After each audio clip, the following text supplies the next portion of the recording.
materials. My name is Shelley Gehring, and I am a part of the community assistance team at MHP. And along with two of my colleagues, Emma McGurran and Katie Lacey, we've developed this three-part training series, Strengthening Local Boards and Commissions to Support Affordable Housing. And we're so delighted that you're with us here today. I'd like to invite Christine Mador, the Director of Community Assistance at MHP, to say a couple things. Thank you, Shelley, and welcome everybody. Good afternoon. We're so glad that you all can join us at our very first module of this series. We're really delighted to offer this training program to you all, and we would love for you to give us some feedback following this session, and that will help us guide future trainings, especially around this topic area.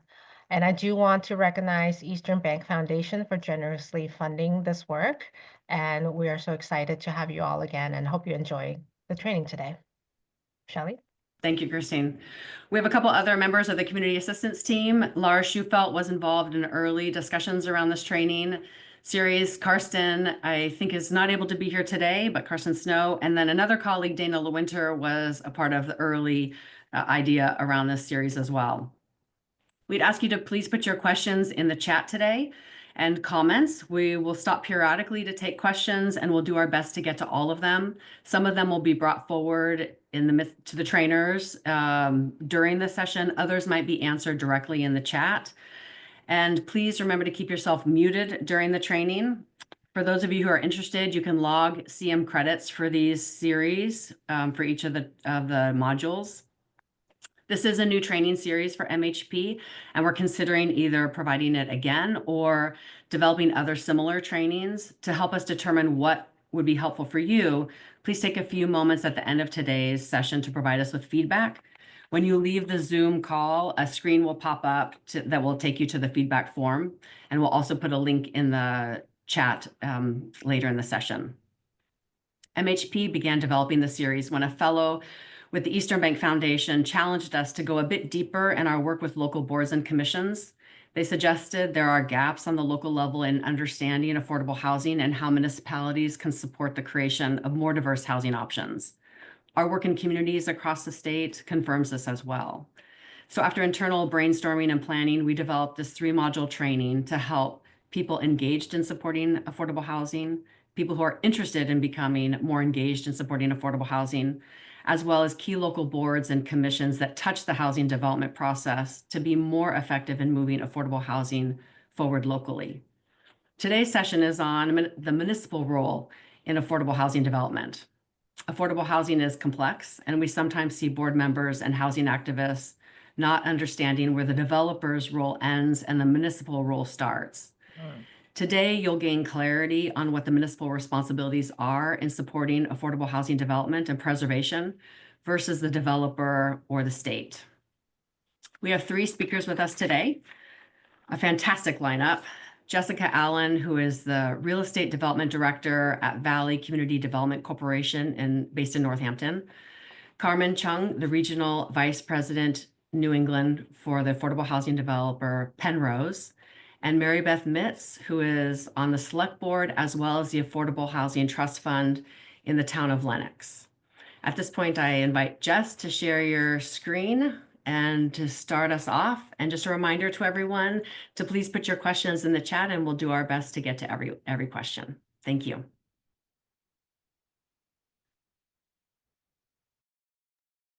Good afternoon, everybody. Let me just get myself situated here with a screen share.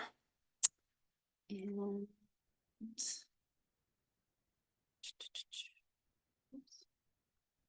okay, can I get a thumbs up if everybody can see the screen?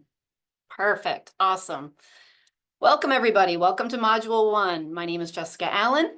As Shelley noted, I am the Real Estate Development Director at Valley Community Development. We're a small nonprofit in Western Massachusetts. And prior to working in the affordable housing realm, I served as a city planner and as a regional planner. So my hope today is that I can give some perspectives from both sides of the affordable housing table, and that really can help sort of guide what municipalities need to know their best role is in helping projects move forward. So the agenda for today is I'm going to take the first chunk and we're going to talk about the role of the municipality versus the role of the developer and a lot of different aspects of affordable housing. And then I'm going to turn it over to Karmen and Marybeth, and they are going to focus on an actual example of a fantastic partnership between the town and a private developer in the town of Lenox. So as Shelley noted, if you have any questions or comments, put them in the chat. Chat's being monitored by the MHP staff, and we'll have a couple of opportunities to take a break and answer questions throughout the presentation. So let's just jump right into it, right? Okay, here we go. So in the perfect world, right, for the perfect project, there is a shared vision that's shared by all the different entities that are participating in the process. But it takes a long time to get to the shared vision. It's not something that's just going to come right off the bat. It's going to take time. It's going to take money. It's going to take deep levels of communication, and it's going to take trust. All of those things take time to foster. And so we're going to talk about all the different aspects and see and help guide municipalities so that they can better understand the roles of all of these different components in moving a successful project forward. So from the developer standpoint, I would say that the hardest part of being an affordable housing developer is just finding the right site. We are constantly speculating, we are constantly looking, and there's certain criteria that we kind of look for the best site to move a project forward. First of all, understanding the special populations that are going to be living in affordable housing. We want to find a site that's centrally located. It's walkable. It's near goods and services. It has access to public transit. A lot of folks that live in our properties don't have cars, so we want to make sure that they have the ability to get transportation and get to where they need to go. We're looking for a site that's buildable, not a ton of constraints to it, not a ton of wetlands, steep slopes, bad soils. We look for sites that have access to public utilities, so water, sewer already in place and that we can connect to pretty quickly and easily. We also look for sites that provide a viable scale, and I'm going to get into that a little bit in the next slide on what that means. The site also has to be available for sale. We can find the most primo site in the whole wide world, but if it's not for sale, it doesn't do anybody any good. So the site has to be for sale. And for the nonprofit world, because we don't have necessarily tons of cash in our bank account to plop down and acquire a site, we look to work with patient sellers that are willing to wait until we do our due diligence, that we work with our quasi-public subsidizing agencies to provide us loans to buy the land. So a site that's available and has a patient seller. We also look at sites for a reasonable acquisition cost. An appraisal needs to come in and it needs to be valued at the market value. It makes it extremely challenging for us if a piece of land is overvalued for sale. And the site also has to make sensible to state funders. The state subsidies for affordable housing is incredibly competitive. And so sites that might not really necessarily fit their specifications of what they want to see, we're looking for sites that make sure that they match those. And we'll talk about that a little bit too. So what is viable scale? So in my planner speak, I would say that means density, right? So how are we as developers, how do we come up with the unit count? How do we decide what makes the most sense based on the size of the land and all of those other things that I just talked about? So we look at it from kind of two different lenses. One is during the development. So when we're in construction, when we're trying to get the project financed, we are looking for sites that you'll find that most of the affordable housing projects are using low income housing tax credit, or as the acronym is LIHTC, and you'll hear me use that term quite a bit over the course of this presentation. So in order to access the state LIHTC funds, you need to have a project that's 20 units or more. So we often are looking at that as for us anyway, that's kind of our baseline number. And we need to make sure that we're working on projects that are looking at sites that can accommodate 20 or more. The project needs to be set at a scale that you can receive subsidies or other funding to pay for common areas. So that's playgrounds, community rooms, libraries, IT rooms, gyms, all of those things, that those amenities that you might want to add to a site for the tenants, you need to find a way to make sure that you can pay for them. So coming up with a unit count that can do that. We also have some fixed costs in the early stages. You have an acquisition number. That number is not going to change. So again, setting the scale so that you can cover these fixed costs later on. And then we look at it the lens of during operation. So it's almost like the property manager view, right? We have to have rent collections and understanding that some of the rent is going to be under market. So the rent collections need to create a financially stable building. We don't want to have buildings that are falling apart. We want to make sure that we can take care of these buildings and take care of our tenants in a great way. So we need to be able to have a budget that pays for the on-site property management, the maintenance staff.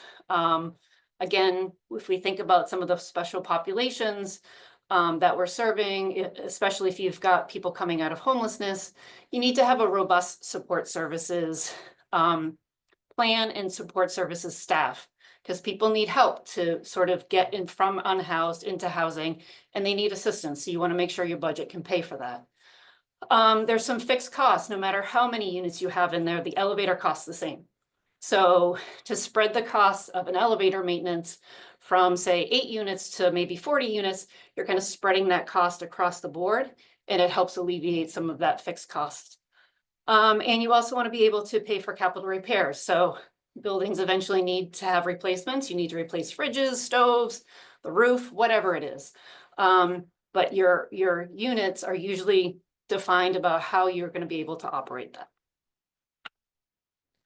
So what can municipalities do to encourage affordable housing? Like, what is the thing that shows to the development world that you're ready and you're open and that you're here to partner with them to bring a successful project forward?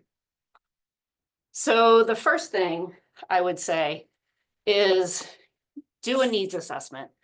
And you need to have community input. You need to sort of know what your town's data is. A housing production plan is a plan that's regulated under the Chapter 40B law. It is really a way to help communities meet their 10% goal of subsidized housing inventory, the SHI. And because it's a certified plan, it potentially can help a community if there's a lawsuit. The Housing Appeals Court will look at the housing production plan to make sure that the project is consistent with local needs. So it does two things. One, it sort of sends a message out to the development community. This is where we're at. These are our goals. Here are some actual sites that we think affordable housing makes sense on, but it also helps bring the community together to have that shared vision and can protect you in the case of a lawsuit. So it's if you don't already have one, I would highly encourage you to move ahead with a housing production plan. There's tons of consultants out there that can assist on those. They're also valid for 5 years. So it's something that would need to be re-upped every 5 years. If you don't have a housing production plan, another way to go about doing it is having a strategic plan, whether it's for a specified neighborhood or downtown, or a master plan that has a housing chapter. So again, some of the same stuff. You're having a needs assessment, setting up goals and strategies, and both of these processes have a robust community engagement process. So you're bringing people along with you. You're setting the vision. The town is setting the vision. The community has bought in, and now the developer can come to the table to help the town meet its needs. Another thing that municipalities can do, and I feel like if there's planners in the room, I feel like I'm speaking to the choir on this, but your zoning and your permitting, right? So multifamily buildings, look at your zoning code. Are they allowed by right or by site plan review? Is there a really burdensome permitting process that a developer needs to go through to build a multifamily building? If you haven't already, adopt a 40R district. Those also send a signal to the development community that this is where we want affordable housing. And so we would tend to look at those areas to see if there's any sites available, because it is a very streamlined permitting process. And then zoning incentives. So you can put zoning incentives, excuse me, such as reduced parking. We tend to find that our buildings do not have a high quantity of cars. And so a smaller parking requirement tends to make more sense for us. If we meet the zoning code, half our parking lot is empty. So thinking about reduced parking, and then also providing incentives for higher densities. And then again, that streamlined permitting process. A lot of municipalities have permitting guidebooks that's either web-based or hard copy. I would just caution to make sure that they continue to stay up to date, that the forms are updated, that the contact people are correct. And then there's also roundtable tech reviews, which I'll get to a little bit more in more detail, but essentially it's bringing town staff together with the developer to kind of hash out the site plans and the building plans ahead of any permitting process. So I did want to touch on 40B real quickly because there are pros and cons from both the town and the developer side to going through a 40B process. I think it's important for communities to understand that when a developer needs to go through 40B to permit their project, it adds about another year to the project timeline. You have to get a project eligibility letter or a PEL from the state before you can actually file any local permits. And that application is pretty robust. So it's a multi-step process to even get before the town, which takes time. The benefit is that it allows zoning waivers. So if your base zoning isn't really meeting the need of what we need to do to reach a viable scale, we can use 40B to help us reach that viable scale. 40B also has a very robust public process. Because of the project eligibility letter piece, there is a public participation portion to the PEL, and then in addition to all the public hearings that you would have under a 40B process. But there's risks for both the developer and the municipality when it comes to 40B. So, like I said, lengthy process. That lengthy process brings on additional costs that we would then have to add to the project, whether it's hiring an attorney for a year to sit with us during permitting hearings, which might cost another $35,000, $40,000 a year. That's a lot for a nonprofit developer to absorb. So just thinking about that. We are required to have some form of site control before we can apply for a 40B. So there's risks for us to acquire a site that might not actually be able to move forward under a 40B. For communities that are over 10%, there's the safe harbor provision. So we potentially could, and this has actually happened to us here at Valley, gone to a community, asked for to move forward with the 40B. They denied the safe harbor. So then we ended up having to go to the Housing Appeals Court in order to try to move our permit forward. So there's a risk there for the developer as well. And then, as always, lawsuits, right? For the municipality, what I've seen when I've worked on the municipal side is that planning boards tend to have a little bit more knowledge when it comes to site plan review, stormwater review, some of those technical aspects of plan review. And ZBAs tend to do more of like the variances or the fence line or an addition, building addition. And so when they get a 40B application in front of them, they may not have the total experience to review the entire application. There's also some very strict protocols because of the 40B law of what you can and cannot review. So I would highly recommend, if you have a 40B project that's coming to you, use MHP's technical assistance program. I used it when I was a city planner. It was awesome. You have a consultant that sits with you, walks you through, and make sure that you don't make any missteps as a municipality and end up in a lawsuit. This is probably one of the best things that a municipality can do. Be advocates, vocal advocates in support of a project, showing up all the time. So for, that could be a housing trust, that could be housing partnerships, that could just be local champions and stakeholders, people with lived experience, that can show up and say, yes, we support affordable housing in our community. We support this project. Look at the 40 people in this room for a permit hearing that all are in support of this project. You need to have those positive voices, because what I have seen on the municipal side is that the people who are against the project are the ones that tend to show up the most and for the longest. So having those positive voices in the room is super important. The other aspect that municipalities can do is, is provide local funding. We cannot apply for state subsidies unless there's a local match. So we need to find some way for the municipality to contribute some funds to the project. We tend to go for communities that have CPA. It's one of the easiest ways for us to get a match to a project. Affordable housing trusts might also have their own pot of money that they can contribute to, and we've done that. I have a project now that has CPA and trust money in the deal. If you have inclusionary zoning and your developers who have been building market rate units have been paying into a payment in lieu system, the inclusionary zoning bucket might be really full right now. So that could be another way to have a way to contribute to the project. And then there's also CDBG, the Community Development Block Grant, or home funds that we have often seen in deals. This also is a huge part, I think, of where the municipality can really help. When a developer is out scoping for a site, I think of the municipality almost as like the matchmaker or the connector between maybe private landowners and the developer.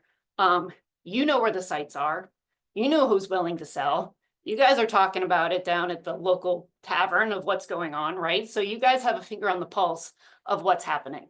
You know who's looking to develop in your community. Hopefully, if you've fostered those relationships with your local CDC or your local affordable housing developers so that you already have that working relationship together.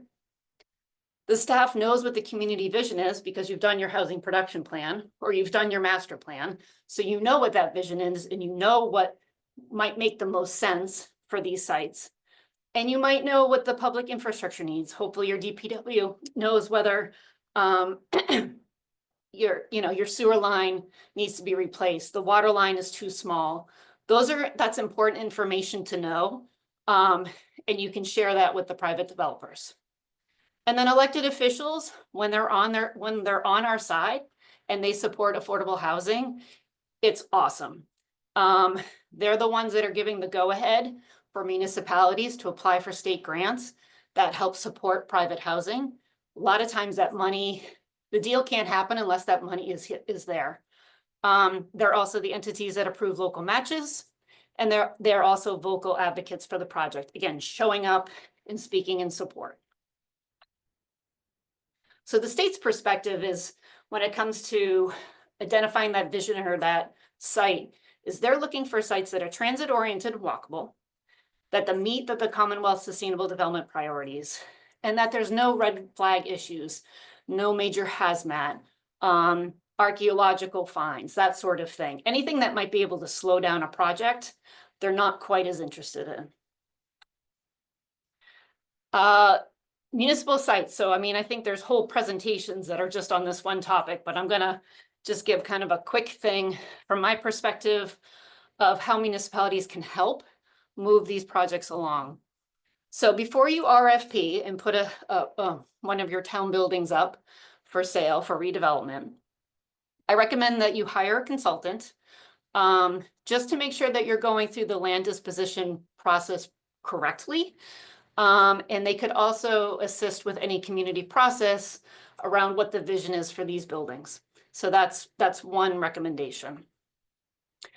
Another recommendation is to do a fit test. That's basically trying to determine what the realistic number of housing units could be within a building.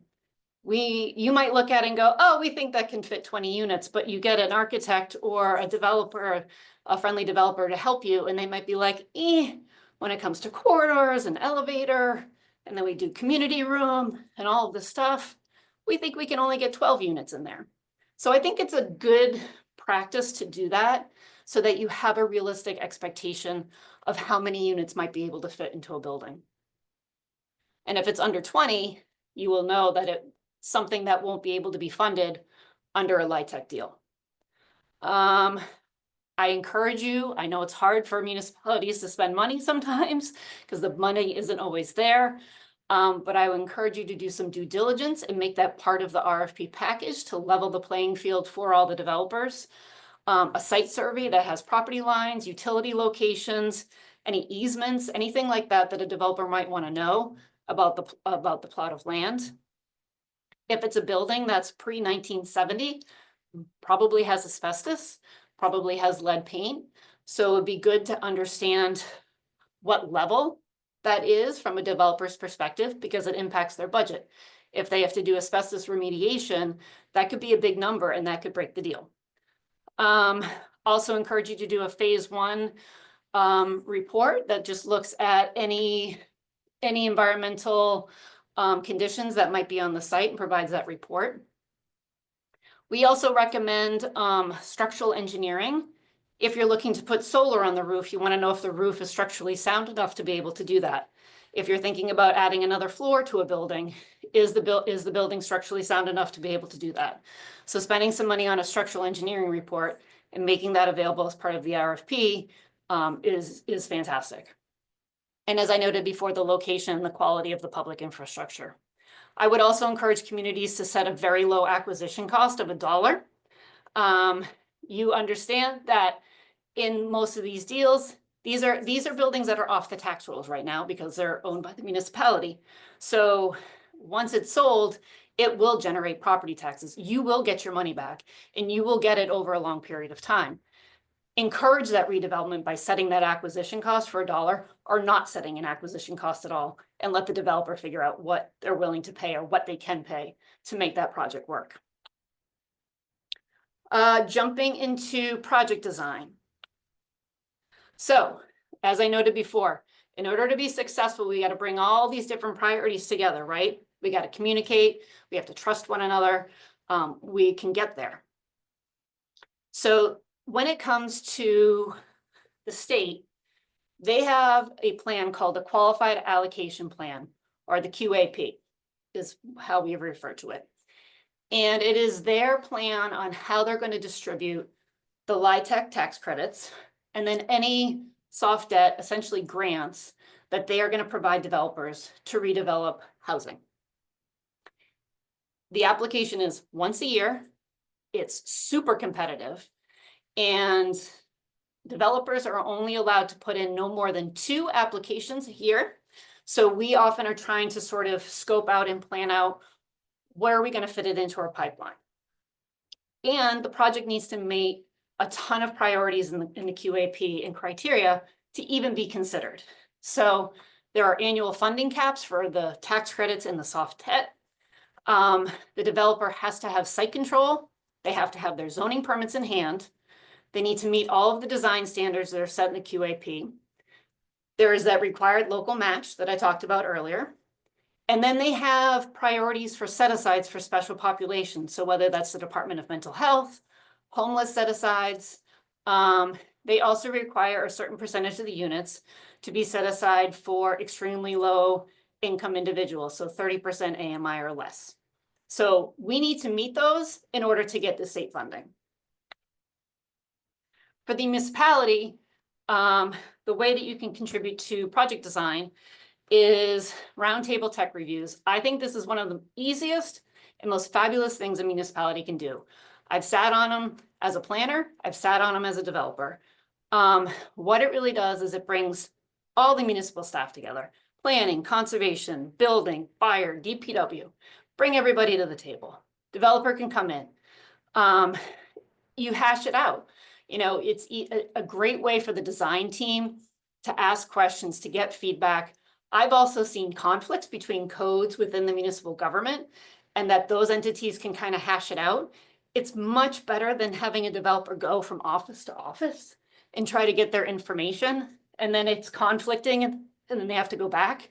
So it's a fabulous, very easy thing to do. Some municipalities have them once a week. Some are on a as-call basis, but it's a very easy thing that you can do as a municipality. Also, we heavily rely on the municipality, and I was often this person when I worked for the city, getting easements through, getting MOUs through, deed restrictions, local funding requests. Somebody's got to kind of carry the torch at the municipal level to help the private developer. So having somebody who's willing to take that role is hugely valuable.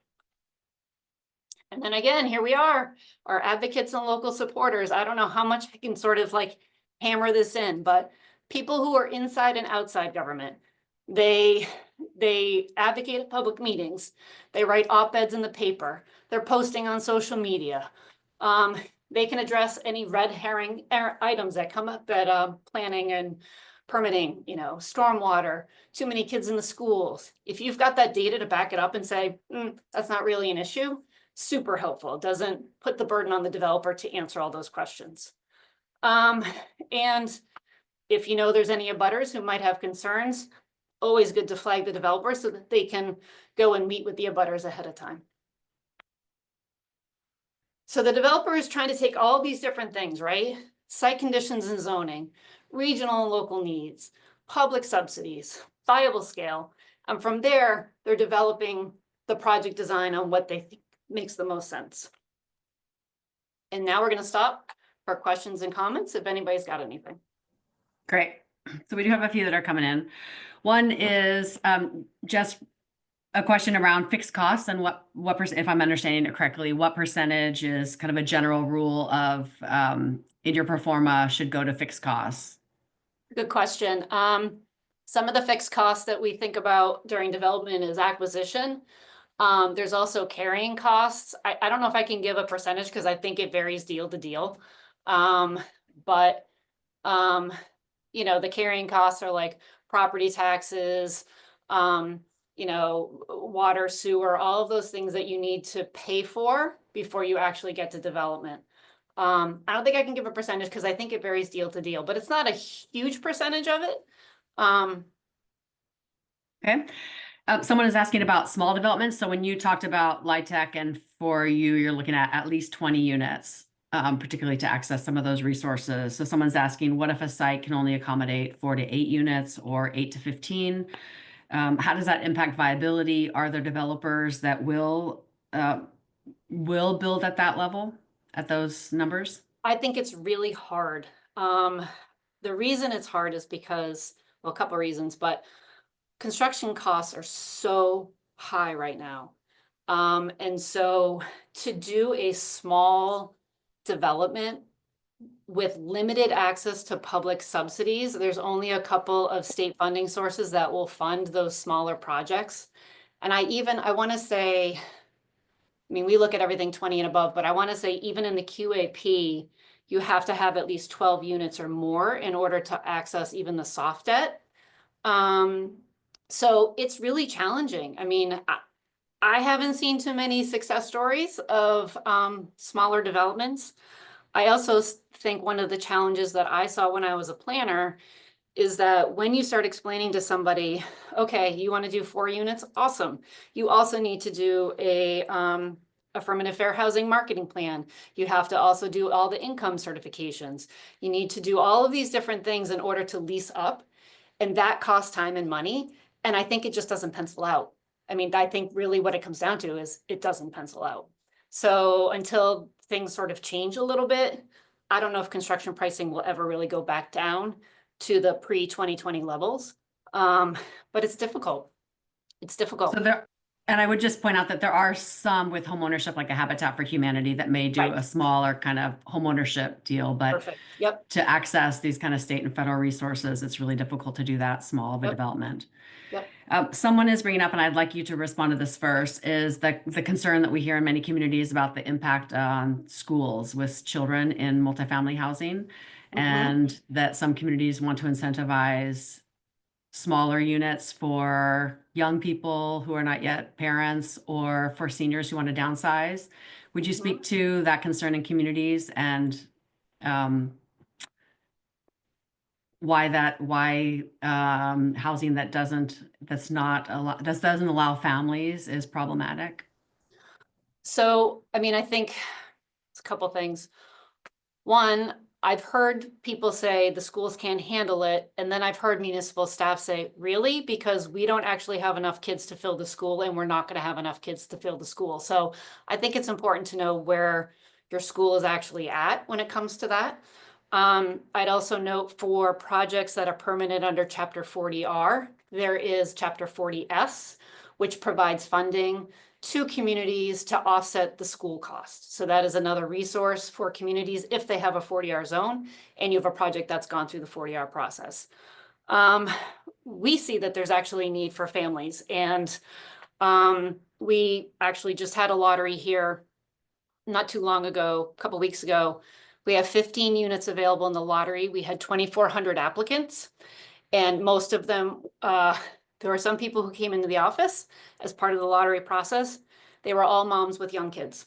So, you know, what we see is that there's a need for all types of housing, which is when, and if you have a housing production plan that shows your data and you can look at that, you can see what your housing needs actually are in your community. We build all studio apartments because, in one project, because that's what the community's plans were showing was a dire need. We also do family housing. So I think there's housing needs across all of the boards. I don't think there's one type of housing that's more needed than others. Mm-hmm. And when you're accessing state and federal resources, the QAP requires, typically with most sources, some larger units. Is that correct? Yeah, so if you're doing family housing, 65% of the units have to be 2-bedroom or more under the QAP. I mean, we just did a tax credit deal that was 28 studio apartments, but that was the need in the community. That was a stated need, and it was in 10 of the units were set aside for those coming out of homelessness. So if that's what the need is, and that's what the community is saying, we can address that. And that's where that conversation and that trust comes in between, I think, the community and the developer, is like, what is the actual need? We will meet you there. Of course, the numbers have to work, but you know, it can be done to do an all studio apartment complex because we've done it. Mm-hmm. So back to some of your original points of communities need to have the data to show what the needs are in the community and to really use that data to drive your plan and what you're investing in. Yep. And to not just assume that it'll negatively impact the schools. Make sure that you know what's going on in your schools, because I think at this point, the majority of communities are actually seeing a decline in children in the schools, and spreading your school's fixed costs over fewer children is what leads to school closures. So make sure that you're starting with the data, that you know what's going on, and that really drives what you're doing, and not knee-jerk or reactions or concerns from folks in the community. Make sure that you're really starting with what's going on. So we have a question that is, in some cases, I think a tricky one, of considering that the state application, the LIHTC, is once or twice a year. How does the developer fit that in with everything else that you're working on? How do you juggle that? What is the timing of applying for state and federal resources? Sure. So our strategy, and maybe Karmen can even address this as well when she presents, but we tend to like to have a project in pre-development, a project in construction, and a project in lease up in every given year. So we we very much strategize our pipeline, and we queue things up so that we're not competing against ourselves. We actually did put 2 applications in 2 years ago. We were funded in the main round, and then there's like a mini round that happens mid-year, depending if there's money left over, and we were funded in that mini round. So, but you end up competing against yourself. And so really it's a matter of the developer sort of figuring out their development timeline. And government can take a long time to do certain things. So we often can play that into our pipeline. Like if we think site control is going to take a year because it's got to go through city council process and all of this stuff, you just plan for it. So things go sideways all the time, but we're flexible and we make it work. So great, thank you. I think we should move on. Okay, great. So financing, who pays for affordable housing? So the majority of the funding comes from tax credits. The next biggest pot is the soft debt that I talked about, those state funds that come through HLC. Then you have loans, whether it's construction loans, your bridge loans for the construction period. You might have to take permanent loan at the end of the project to pay for the project. And then the smallest pot, but sometimes the most important because it can leverage all of these other things, is the local funding. So what is it paying for? Let's break it down a little bit. So acquisition, this is estimates based on a couple of pro formas that I went back and looked at. So acquisition is generally around 4% of the total cost. Construction is 70%. So my comments earlier about this wacky construction market we're in right now, high construction pricing, these are things that can kind of throw things for a loop a little bit. So 70% for construction, about 13% for soft costs. So that's your architect, your engineer, your lawyer, your accountant, your marketing team, all of that stuff that you need to do in order to bring it to completion. A lot of the LIHTC investors will require reserves for operations. So you set aside funds for replacement reserve for replacing fridges and that sort of thing. You might need to have like a supportive services reserve if you have supportive services staff on your budget. And then 10% is for developers' overhead and fee. So why is affordable housing so stinking expensive? Because it is so expensive. Because of the tax credit piece, these are legally complex deals. This is not just like buying a piece of land, getting a construction loan, and then building houses. There are a lot of eyes on this prize, and so they're incredibly legally complex. Every funder, and as you'll see at the bottom, there's about 6 to 12 sources for every deal. So a lot of those have their own attorney, and they have their own loan documents and all that stuff. So these are very legally complex deals. There's also high design standards from HLC with its, if you're asking for state funds. So you have accessibility requirements you need to meet. They're now requiring all buildings to be passive house built, not necessarily certified, but built to passive house standards. And then, as Shelley had noted earlier, there are very specific standards for bedroom square footage and the distribution. So all of those had to be taken into consideration. And these high and unpredictable construction costs, I mean, the whiplash from tariff talk can really send the market bonkers. So that's another reason is these construction costs are taking up 70% of the budget. We don't know where we're at all the time. And then we need to hire specialized consultants to do all of this. So you need to have a energy consultant for the passive house. You might need to have a historic consultant if you're doing historic tax credit deal. There's, specialized consultants that we need to hire because there's all these regulations and things that we need to hit in order to keep the funders happy. So again, where can the municipality step in and help? Local funds, we've talked about it already, advocating and supporting these requests as they come forward. They need it early in order to leverage all this other funding. You can access this through your local funds, or you can help apply for state funds that support housing. I think it's important for the municipalities to know it's not their job to set the budget. That's the developer's job. The budget is finalized at finance closing. I would say that I have on average maybe 20 to 30 variations of a budget over the course of a pre-development construction time. There's fluctuating pricing all the time. We're getting multiple construction estimates. Those estimates change depending on where the world is at. Interest rates have jumped tremendously for construction loans. And those interest rates are constantly shifting. So we're shifting our budget based on that. And then, you really want to have a pretty significant contingency for your construction budget and your soft costs for unforeseen conditions, things you weren't expecting to find in the ground or find in the building. And you want to make sure you have money for that. So it's the developer's job, not the municipality's job, to fund these gaps. But understand that as the budget's shifting, as things are changing in construction pricing or whatever, a developer may come back to the municipality more than once to fund these gaps. So we may come in once for the CPA request and then find after our third construction estimate that we actually need more money to make the deal work. So we'll come back again. So it's not that the developer is greedy, it's that the market is changing and they're trying to fill those gaps in order to make it work. Monitoring and compliance. So this is another aspect that I think municipalities can get a little nervous about. I would just let you know that for any deal that's state funded or as a federal or state LIHTC deal, there are so many eyes on the prize. HLC, before you actually receive their funding, you need to have an affirmative fair housing and market plan approved, a supportive services plan approved, and a management plan approved. The town is welcome to take a look at them, but you should be aware that there are multiple people at the state level that are reviewing, marking up, requesting changes, and those changes are incorporated over the course of the project or before closing.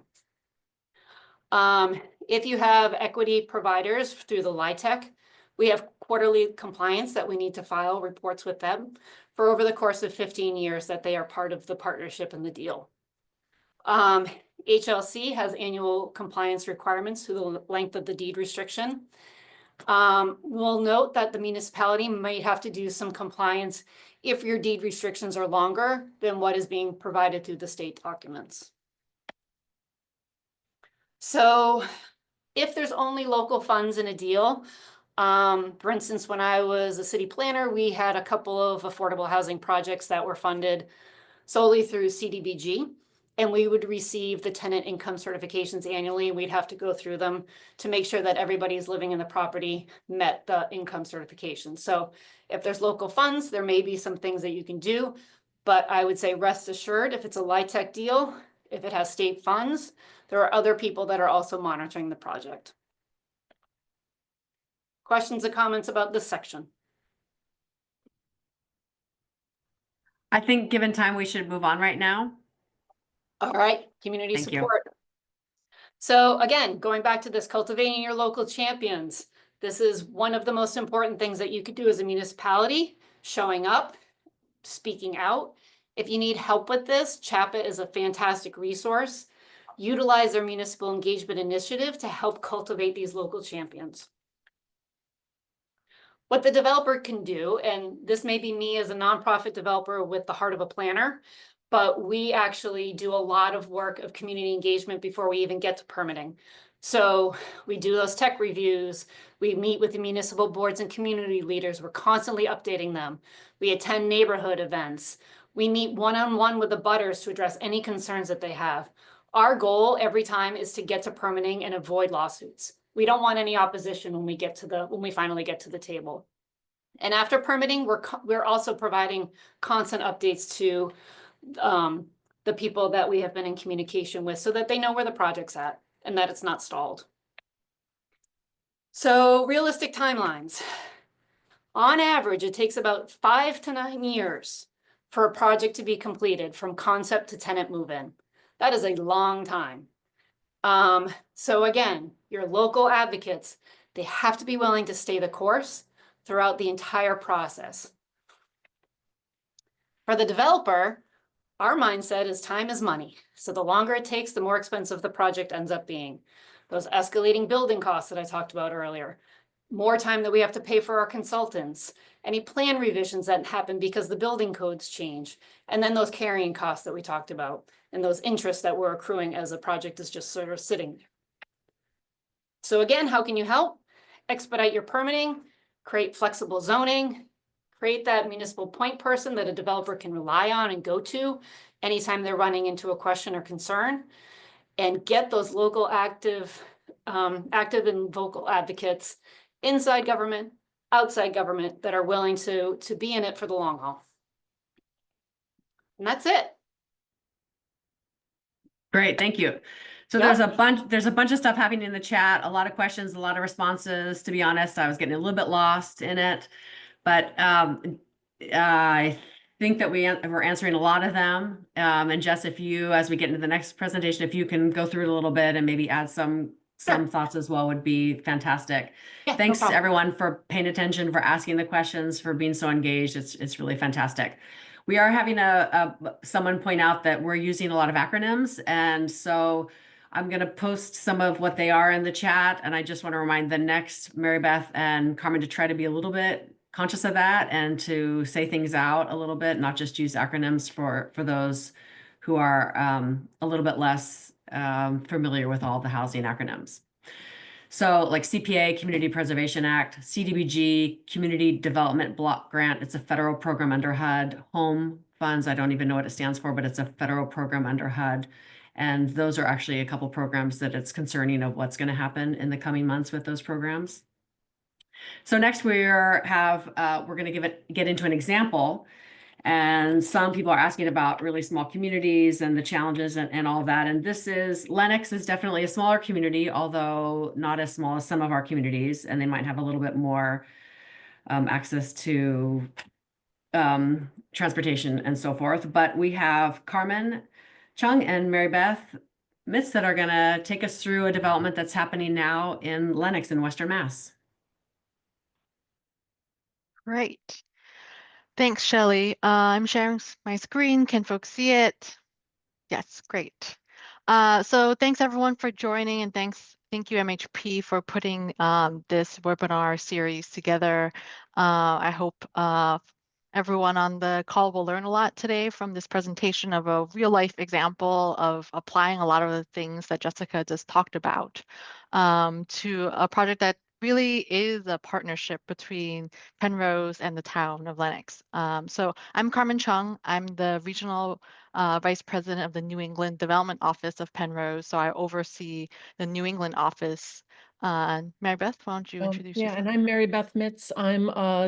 Was the former chairwoman of the Affordable Housing Trust in Lenox, and I'm currently on the select board in Lenox. And I've been working with Karmen on this project for 8 years. Great. So before we dive into the project itself, I wanted to talk a little bit about who we are and also explain and maybe talk a little bit about how we select our sites that really ties into some of the things that Jessica talked about. So we're a 50-year-old development company, and we regularly partner with municipal and public partners on projects. A lot of the projects that we do are either on town or municipal land, or the town or municipality are what we call lowercase partners, as in it's private land, but we really see it as a shared vision and a shared project. And the reason for that ties a lot into what Jessica was talking about, the timelines for these projects and how having local support is so key. Right now, when we look at a project, we're like, who else cares if this project doesn't happen? Because that means that if we're the only ones that care, in a time when getting resources for projects is so difficult, then we're likely not going to get those resources. So having local partners that care really matter to us, and the town of Lenox support and Marybeth's support for this project has given us the confidence to move forward and invest and spend a lot of money basically on getting the project through to the finish line. And in addition to being a developer, we consider ourselves owners and operators of affordable housing too, meaning that we don't develop and sell, we develop and we continue to be your neighbors, or in the town of Lenox, we're going to be in town of Lenox for as long as they'll have us. We're going to build this, and then our Pennrose Management Company will be the management company on site. And they have over 35 years of management experience. They're affiliated with our development company. This is just a quick map of the projects that we have in the New England region. So you'll see that we're all the way out on the Cape, we're in the Berkshires, we're in the city of Boston, but we're also in the suburbs in Auburn. So we have a wide variety of project types we do, and nothing is exactly the same. So I'll just run through these quickly. This is a project in Auburn that's a senior project. That's a school with a new construction addition. So just showing you the variety of things that can be done to build affordable housing.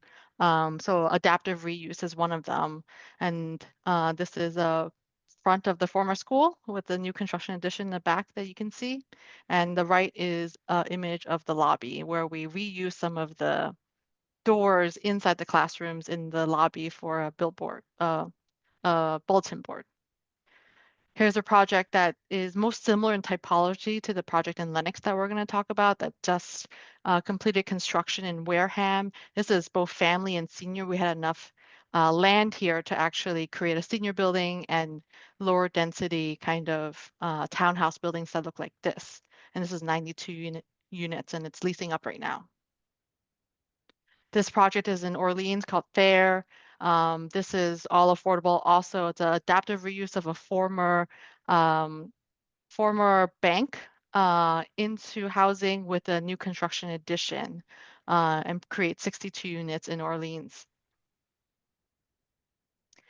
So now this is the project that we're mainly focusing in on today. This is in Lenox. It's a new construction, 65 units, and this is family housing.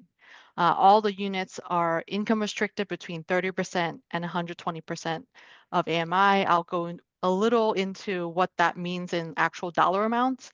But this project has 13 residential buildings. So even though it's 65 units, we tried to break it down into a smaller scale because that's what's appropriate for the context in Lenox and the surrounding area.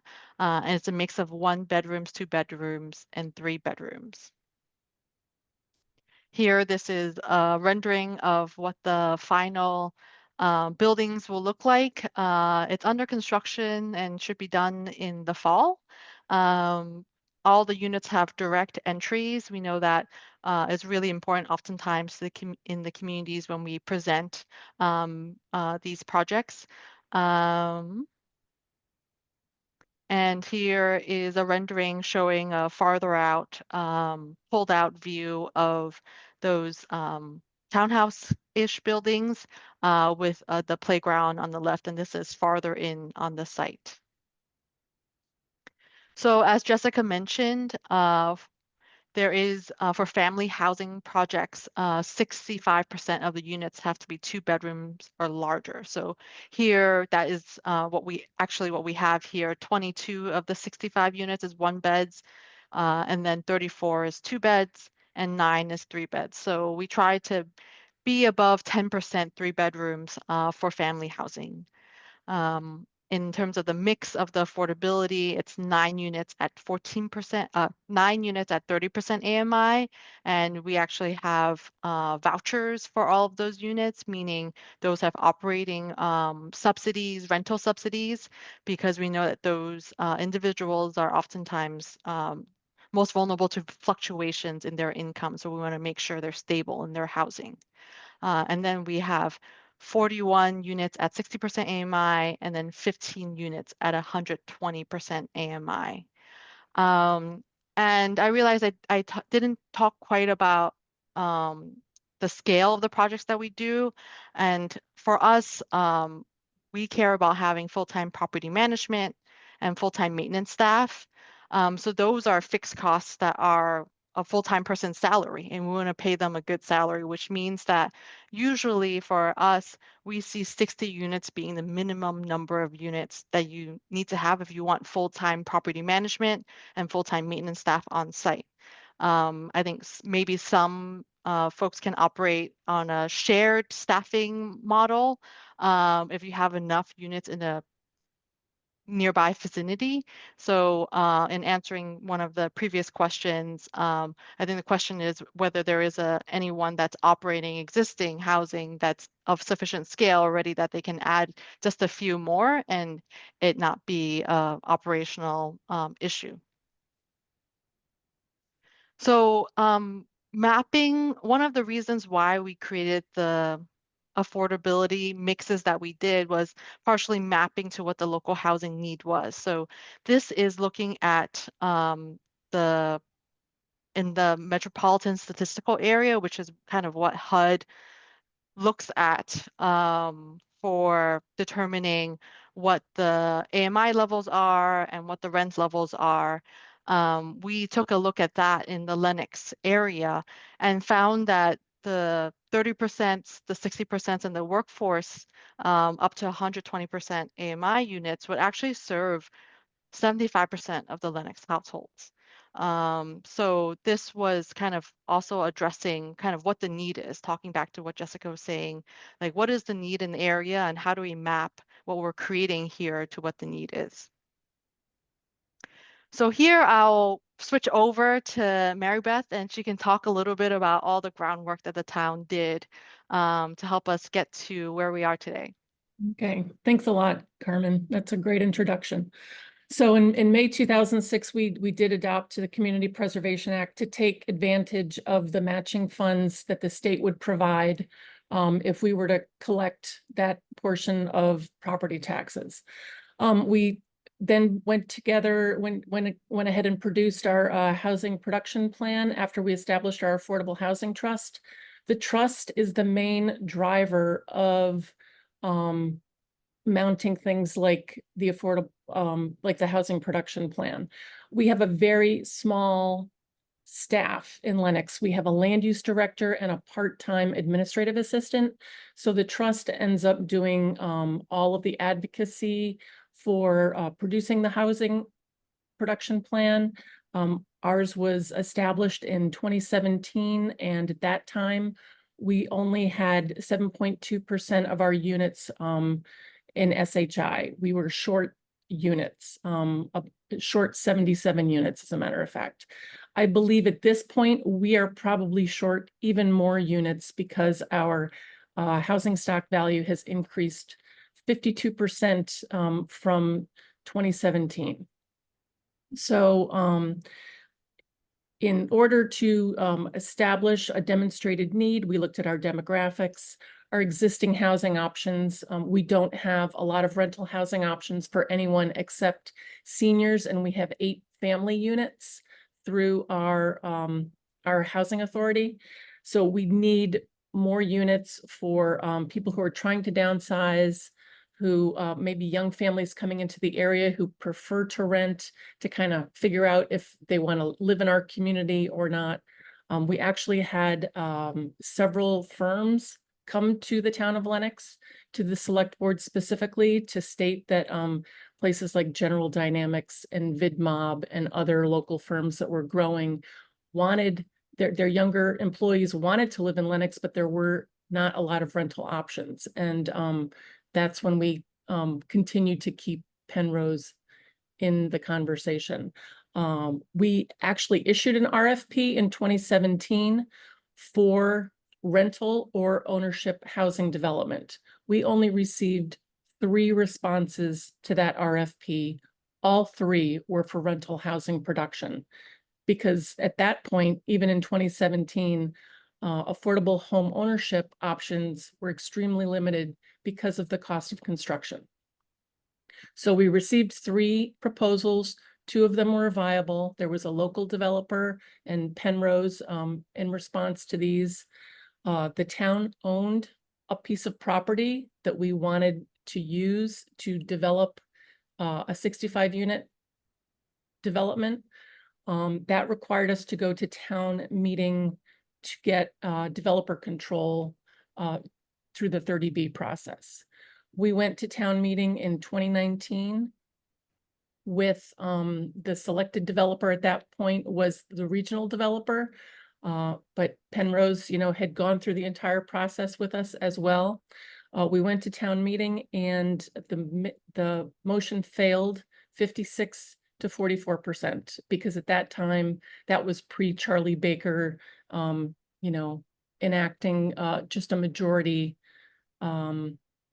approval of any 30B transfer. So the motion failed. We had to turn to the regional developer. They weren't able to get site control, but we kept the lines of communication open with that regional developer as well as Pennrose. Pennrose was able to talk to local realtors. I believe someone may have approached Pennrose. You can confirm that, Karmen? Yes, it was a broker that had connected with us.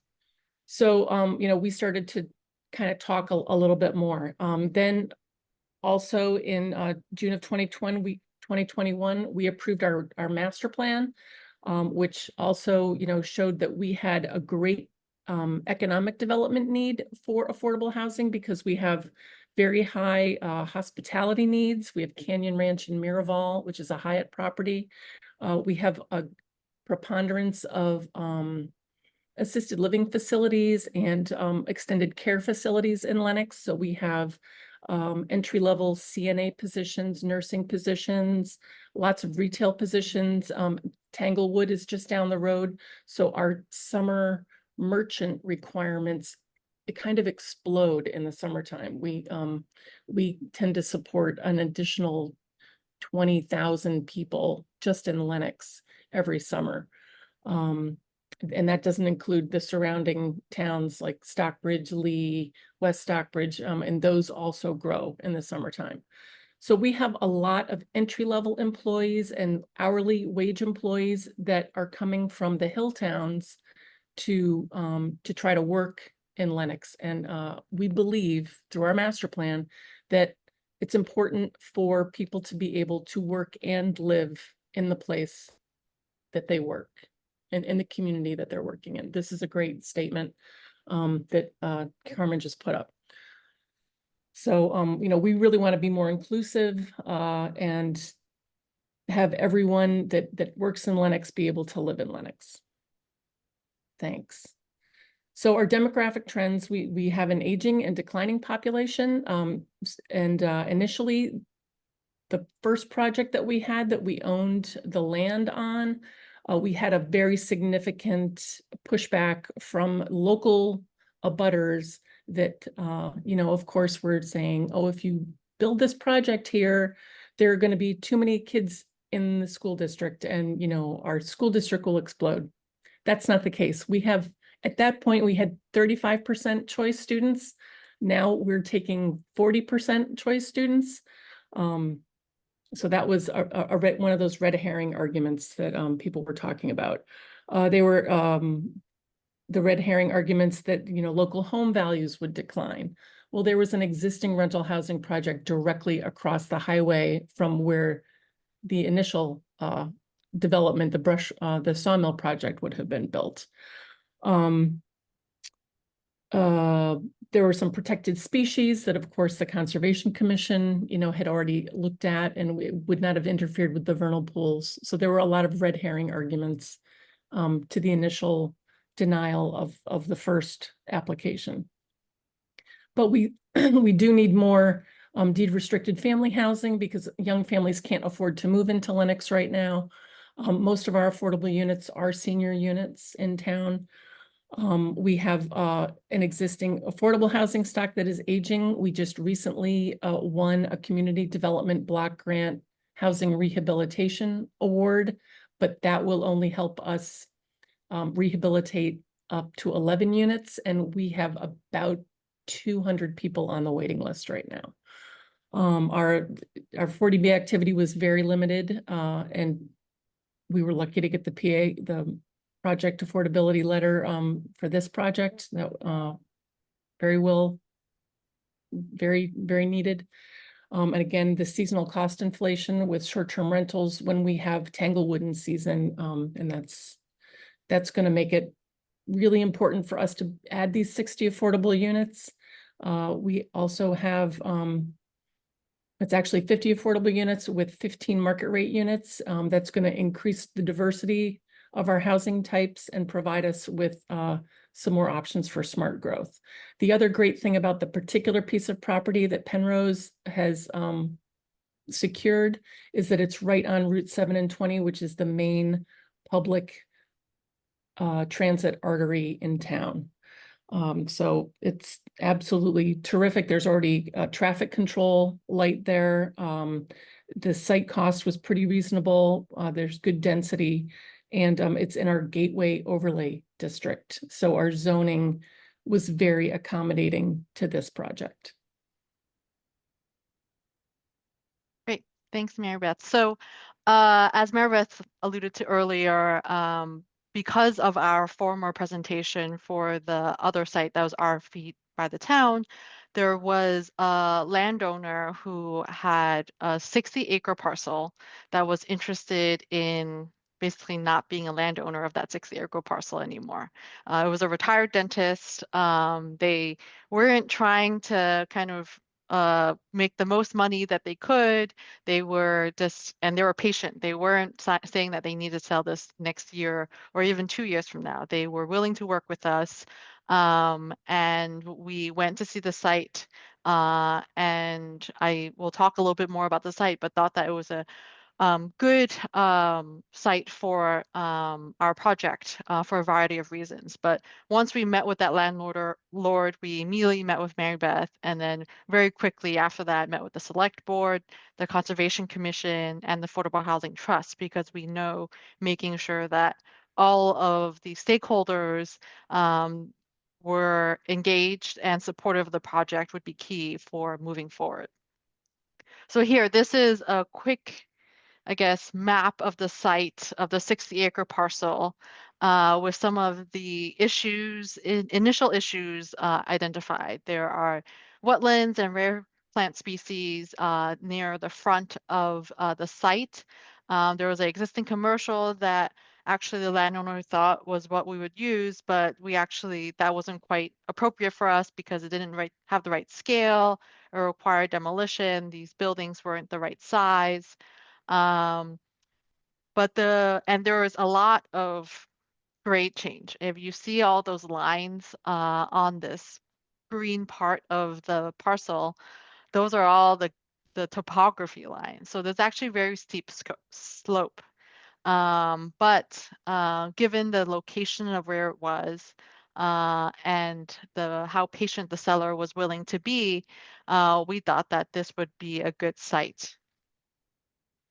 So here's this aerial image to get a sense of what the existing commercial buildings look like and what the wetlands area, habitat, endangered species area look like. And so what we actually went to Conservation Commission to talk about was what of this parcel would they be willing to take actually, and that Pennrose did actually only carve off about a 15-acre portion of the 60-acre site, and the rest of it would be donated by the landowner to the town as conservation land. And I believe, Marybeth, that has recently officially happened.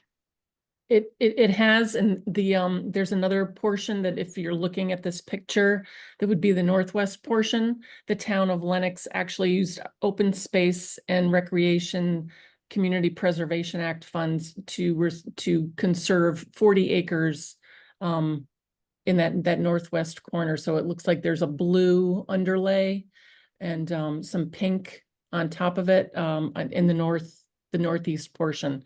The town has conserved that for trails and a wildlife corridor as well. And that's all been stated in our master plan. Right. Yeah, so this, if folks can see my cursor, is the parcel that Pennrose purchased from the landowner, and the rest is conservation land that is in the dark kind of red. So Marybeth, why don't you talk a little bit more about the site? Yeah, so the site is, where the red cursor mark is, that's 36 Pittsfield Road. It's directly across from a small center that's called Aspenwell Shops that includes now an urgent care center and the entrance to Kennedy Park, which you can see is kind of directly below. Acres is a lovely conservation park that has recreational trails in it. It's also a 1.5 mile completely sidewalked track into the village center, which has our post office, a small grocery store, library, park, all the amenities, all of our kind of merchant amenities in town that one would come to when they would visit Lenox. If you wanted to, you could actually go from the Forge all the way to Tanglewood on sidewalks. That's probably about a 2.5 mile trip, or maybe 3. But it's a very nice location. There was some hope that that land that has been purchased for this project would be developed into ownership opportunities, but it's because of the cost of developing real estate and doing new construction at this time. Using low-income housing tax credits is the highest and best use of this property right now. And we're very, very thankful that Pennrose came in and is working with this landowner to secure that site and build this housing. So just looking at the time, I won't go walk through the site plan, but it's 13 buildings with a playground and a community building. So I've actually flipped now the developers on the left because, and the town and the municipality is on the right, because I think at this point when there is a site under site control is when the developer takes the front row seat, but the town and municipality is still very much involved. So the first thing after meeting with the landowner now is getting site control, doing all due diligence, environmental survey, all the things that Jess mentioned that would be helpful in the RFP if it was town land. Now we were undertaking those. And then meeting with all the department chairs, the planning board, ZBA. This is all before we submit for the 40B comprehensive permit, because we wanted to make sure that what we proposed would be something that would have a high likelihood of getting approved. And from there, we start designing, spend a couple months, and then formally submit for the 40B comp permit in that fall. And as someone in the chat mentioned, the application to the EOHLC, which is the Executive Office of Housing and Livable Communities, they are the ones that allocate the state housing funds that are available, the subsidies, as well as the tax credits that everyone has been talking about. And they have a pre-application that's usually at the end, close to the end of the year, maybe around Thanksgiving time. And we knew that even though it's very early on, we wanted to kind of put our application in for the first time. So we submitted that to EOHLC. We were not surprisingly not invited into the round, but at this point, now the state agency knows about the project. But in the early of 2022, we got zoning approval, and a lot of that was in collaboration with Marybeth and with the zoning board to make sure that the project, this is very quick. I think going from a fall submission to early 2022 approval is very quick. And that was largely due to the support that the town had for the project. I think Jessica was mentioning that it's oftentimes a whole year. And the fact that we're able to get the zoning approval so quickly, I think, is due to the support that we had from the town for that project and the folks that were able to speak up in support. And at that time, we also submitted a CPC application for and we applied for 900,000, but we're only awarded 500,000, and we're told maybe come back later. But this allowed us to say to the state, we have zoning approval, we have local match, so the next time funding round comes up, we can point to those things. And We here, also, Marybeth. Yeah, we also went out to, I have 3 children that have grown up in the Lenox public school system. And I had one of my daughter's friends from school say that, he couldn't work at the Marriott that's right there by this location. He could not find a place to live and work at that Marriott because of the amount of money that he was making at the Marriott. So he was living at home with his parents. I currently have a daughter living at home with us because there's no affordable rental housing. But that's a recent development. But we got this young man to write a letter to the CPC and to include with the ZBA packet when it went to ZBA for the 40B permit. And that really made a huge impact to everyone. That there are people, there was a person's name that they recognized, a family name in town. This person could not move back to the community because of the hourly rate that they were making, and they couldn't afford an apartment. So it's really important to get local stakeholders to pull out all the stops, to get everybody that to write a letter. There was also a dress designer, actually a costume designer at Shakespeare and Company, who had been living in an apartment in a fourplex in town. And, somebody came in and bought the fourplex and renovated it for Airbnbs. And he was hopping mad about the fact that he'd lived in town for 35 years in an apartment, and now he couldn't afford to live in the place that he worked. And so I said, please write a letter. And that's so important to getting these projects approved. Yeah, those local voices that talk about, because we're building housing for people that there's no residents there right now to speak up in advance for the project. So having those local stakeholders speak up in advance is really key. Marybeth, you want to talk about kind of the help you also provided in helping us kind of navigate kind of introductions to department chairs and local Oh, boards and sure. things like that? Sure. So I fortunately, I have a background in housing. I started at the Department of Housing and Urban Development in Washington, D.C. at the beginning of my career in the home program and the community development block grant housing rehab program in community planning and development. So I kind of know this stuff from the ground up, and have been a very active participant in town in our local school board, and then joined the Affordable Housing Trust. And so working with our land use director, Gwen Miller, who's moved on to other things, she and I really took the time to educate all of the boards and commissions, to tell them about how important our housing production plan was in serving, our firefighters and our police and our teachers, and finding new housing so that they can actually live in the town that they worked in. So Gwen made all the introductions to the Department of Public Works and worked with the fire department and the police department to get all the letters of support that we needed for the 40B application. So it was really a team effort with a very small town staff, but very engaged Affordable Housing Trust.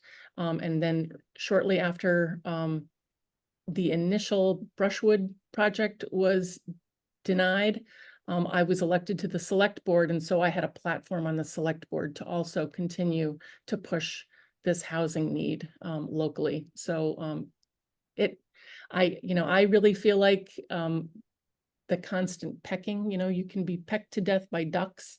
It's an important component of getting these things done and just hanging with it. Yeah, so that's great. So next, while we were waiting for the next round to open, we continued progressing our design. We got in our pre-application in that fall of 2022. We were invited into the round. So at that point, then we're working to put together this full tax credit application that actually takes a lot of work and is a lot of paper. And submitted that in January of 2023. We were very thankful to be awarded that summer. And I think a lot of it comes to the letters of support that we got from the town, the funding match that we got from the town, how quickly we got zoning approved. All those help tell the story to the state as to why this project is so important to the community and the support that they are putting behind it. That really, I think, has a lot of weight. Yeah, we spoke to every individual on the zoning board to really educate them about, the housing production plan and how this housing was germane to our master plan, and that the Chamber of Commerce also noted that, we need more affordable housing so that people can afford to move to town, so that we have the staff that we need over the summer, to staff the restaurants, staff the merchants, be our local teachers and not have to travel, 40 to 50 minutes from the hill towns. That if you're going to be a participant and a worker in town, you should be able to live here. Yeah. So once we got the award, now we're figuring out how we get to closing. And as Jessica said earlier, there's so many iterations of the budget. And as we work towards closing, we realized that we needed a little bit more of a little bit more money from the CPC. And originally we had applied for 900,000. They awarded us 500,000, but reduced the amount than what we originally said we needed. So we were able to go back and talk to the CPC and get another $500,000 awarded to help us close the gap, get to our closing budget, and start construction spring of 2024. Now we're under construction, and this fall, we'll be doing our ribbon cutting, hopefully, knock on wood, if construction goes smoothly.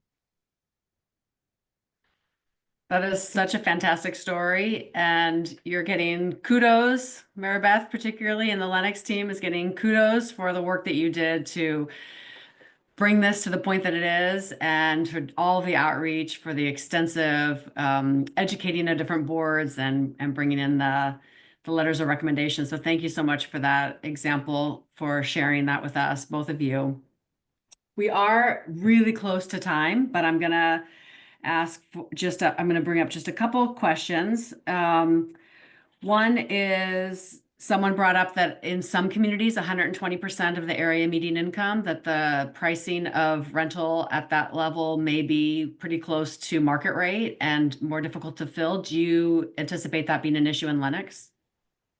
So I think we underwrote the rents to be quite discounted from market, and we actually discounted them slightly from the 120% AMI rents, because we know that getting folks in that specific band will be kind of a little bit more difficult, but we think that this will preserve affordability in the long term as rents continue to rise. So we do have a marketing gap to help ensure that we can fill those units. Thank you. And there is a question, if you, Karmen, can answer this, and Jess could chime in.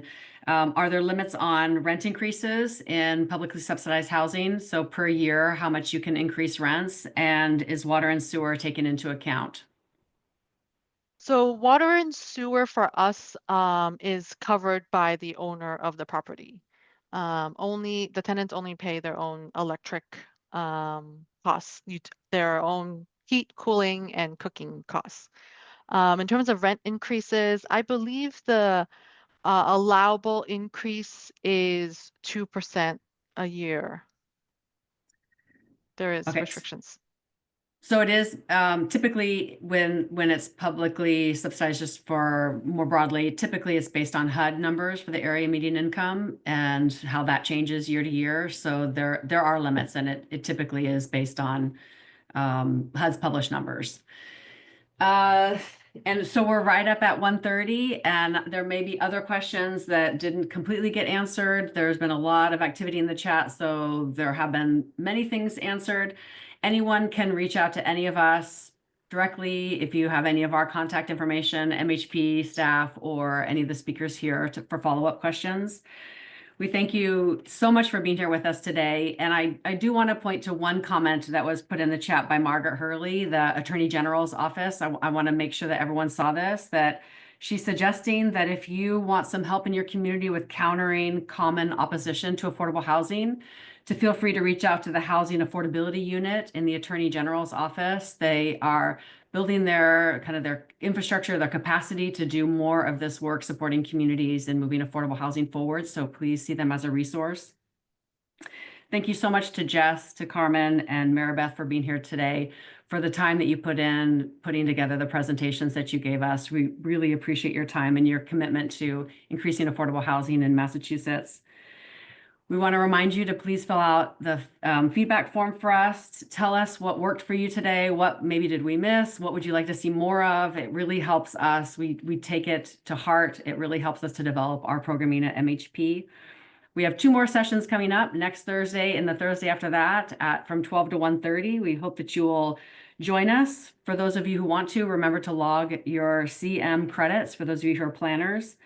And again, just thank you for being with us today. Thank you.